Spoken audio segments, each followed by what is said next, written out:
धान के खेत में अक्सर आपको ऐसे पौधे देखने के लिए मिल जाएंगे जिनकी बालियों में दानों की भराई ही नहीं हुई होती है।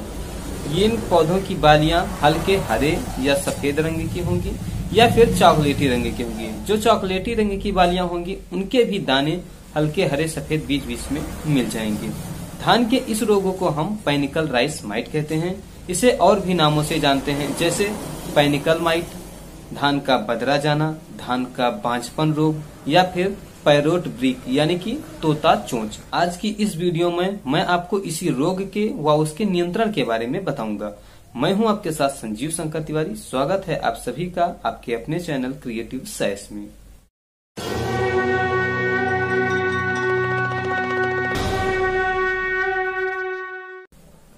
धान में पैनिकल माइट की समस्या स्टेनोटारसोमस स्पिंकी की भोजन गतिविधि के कारण होता है। यहाँ भोजन गतिविधि से मेरा मतलब है कि इन कीटों द्वारा निकलने वाली बालियों के रस को चूस लेने से है। ये कीट धान की बालियों को उसकी गलुआ अवस्था में ही चूस लेते हैं। धान की गलुआ अवस्था वो अवस्था है जिसमें धान की बालियां म्यान पत्तियों से ढकी हुई पूर्णतया सुरक्षित होती हैं, लेकिन ये कीट इन्हीं सुरक्षा को भेद करके उनमें सेंध लगाकर फसल का नुकसान शुरू करते हैं। इन कीटों को हम यस स्पिंकी माइट्स या फिर घुन भी कहते हैं। ये हल्के पीले भूरे रंग के होते हैं, जिन्हें हम भूसा रंग का भी कह सकते हैं। ये धान की म्यान पत्तियों के पीछे पाए जाते हैं, जिन्हें हम अंग्रेजी में सीथ और किसान की भाषा में इसे हम तना कह सकते हैं। देखो, तना कहना सही नहीं होगा क्योंकि एक तना कई म्यान पत्तियों से मिलकर के बना होता है, तो यहाँ पर म्यान पत्ती कहना ज्यादा उचित होगा। ये माइट्स आपको धान की बाहरी म्यान पत्ती पर म्यान पत्ती के भीतर से देखने के लिए मिलेंगे। ये आकार में 0.2 mm से 1 mm के होते हैं, इसलिए इन्हें नग्न आंखों से देख पाना बहुत मुश्किल काम है। देखने की आसानी के लिए आप 30x के हैंड लेंस का इस्तेमाल कर सकते हैं। वैसे आपको जिस पौधे में ये दिखेंगे वहाँ पर हल्के भूरे रंग के घाव दिखेंगे।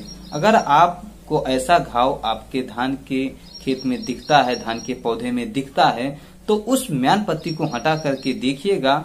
ये आपको आसानी से देखने के लिए मिल जाएंगे।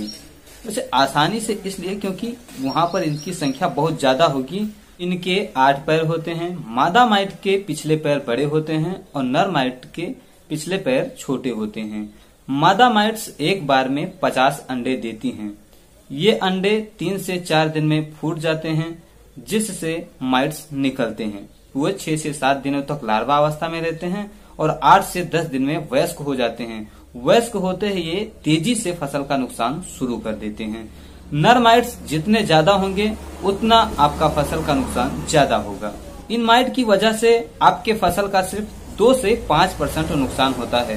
कहने सुनने के लिए देखा जाए तो 5% बहुत छोटा होता है, बहुत कम होता है, लेकिन अगर 1 एकड़ के हिसाब से इस नुकसान को देखा जाए तो 1 क्विंटल धान का नुकसान होता है।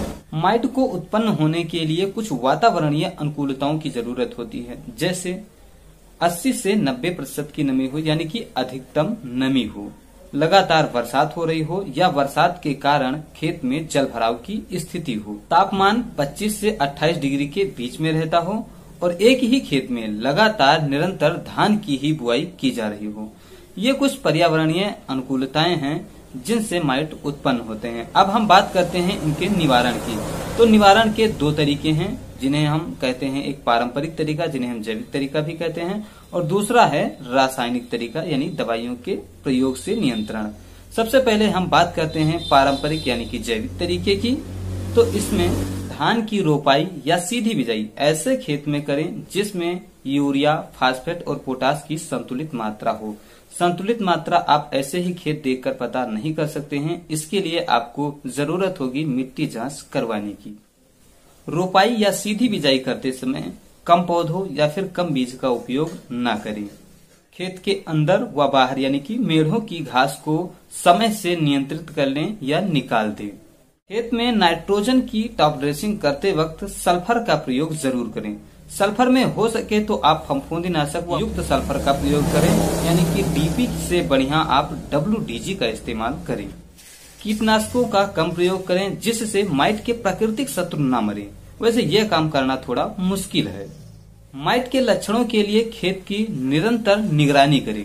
फसल कटाई के बाद और जुताई से पहले जलाने के लिए पुआल बिछाएं और उसे जलाएं। फसल कटाई के बाद खेत को 1 पखवाड़े यानी कि 2 सप्ताह के लिए परती अवश्य छोड़ें। अब हम बात करते हैं रासायनिक नियंत्रण के दवाइयों की। तो इसमें माइट को कंट्रोल करने के लिए आपको एसाइरिसाइड और माइटीसाइड दवाओं का इस्तेमाल करना चाहिए, जो कि मैं आपको आगे बता रहा हूं। उससे पहले मैं आपको बता दूं कि यहाँ पर मैं उसके टेक्निकल नामों को बताऊंगा और उसकी मात्रा को बताऊंगा। प्रत्येक दवा की विस्तृत जानकारी उसके स्पेशल वीडियो में मिलेगी, जो आपको आगे मिलती रहेगी। हम बात करते हैं नियंत्रण दवाओं की। तो इसमें सबसे पहली दवा है हेक्सीथाइजॉक्स, जिसे इस्तेमाल करना है 160 से 200 ml प्रति एकड़। दूसरी दवा है स्पाइरोमेसिफेन, जिसे इस्तेमाल करना है 100 से 200 ml प्रति एकड़।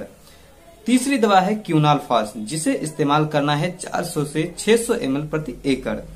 चौथी दवा है सल्फर, जिसे मैंने आपको टॉप ड्रेसिंग में इस्तेमाल करने के लिए कहा है। अगर आप वहां नहीं करते हैं तो यहाँ पर आपको छिड़काव करने के लिए भी आता है, जो कुमुलस के नाम से आता है, उसे आप छिड़काव भी कर सकते हैं। हम बात करते हैं 5वीं दवा की, जो है प्रोपरगाइट, जिसे इस्तेमाल करना है आपको 400 ml प्रति एकड़ के हिसाब से। 6ठी दवा है फेनप्रोपेंथ्रिन, इसे इस्तेमाल करना है 100 से 130 ml प्रति एकड़। आज की इसी जानकारी के साथ मैं चाहूंगा आपसे इजाजत। मिलता हूं आपको अगली वीडियो में और जानकारी के साथ। तब तक के लिए जय Hind, Ram Ram. Subscribe now and press the bell icon. Never miss an update.